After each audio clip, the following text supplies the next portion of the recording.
અરવલ્લી જિલ્લાના મેઘરજ તાલુકાના ખોંડી વાવ ગામે એક લાશ મળી આવી હતી. મૃતક 55 વર્ષીય આધેડનો મૃતદેહ ગંભીર હાલતમાં મળી આવ્યો હતો. આ મૃતદેહ વાગમહુડી ગામના વતની લક્ષ્મણભાઈ હીરાભાઈ ડામોરનો હોવાની માહિતી સામે આવી હતી.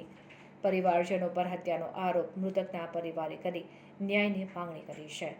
મૃતકને પીએમ માટે મેઘરજ ખાતે મોકલી આપવામાં આવ્યો હતો, ત્યારે પરિવારજનોએ પોલીસ મથકે જઈને ફરિયાદ નોંધાવી ન્યાયની માંગણી કરી હતી. અરવલ્લીથી રિપોર્ટર જયપ્રકાશ જોશી.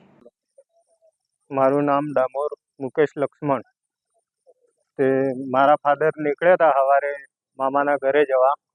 તે ત્યાં જઈને પાછા નીકળી ગયા. તે અમે એમ જાણતા ત્યાં રહી ગયા છે. તો બીજા દિવસે બપોરે પોલીસવાળા ઘરે આવ્યા કે આવી રીતે આવું થયું છે. તો અમે દવાખાને આવ્યા તો એ ભાઈ ત્યાંથી જે બનાવ બન્યો હતો ત્યાંથી લઈને દવાખાને લઈ ગયા હતા. તે પછી અમે દવાખાને આવ્યા તે પછી લાશ ત્યાં પડી હતી પીએમ રૂમમાં. તે પછી અમે પોલીસને પૂછપરછ કરી કે ક્યાં કેવી રીતના બન્યું હતું એમ. તો એ પોલીસ અમને ત્યાં લઈ ગઈ સ્થળ ઉપર. અને સ્થળ ઉપર લઈ ગઈ એટલે એમને તો માથામાં હાથમાં એમ બધું વાગેલું હતું. એટલે અમને એવું લાગ્યું કે કોઈક બનાવ બની ગયો છે. એટલે પછી અમે પોલીસ સ્ટેશને ફરિયાદ કરી.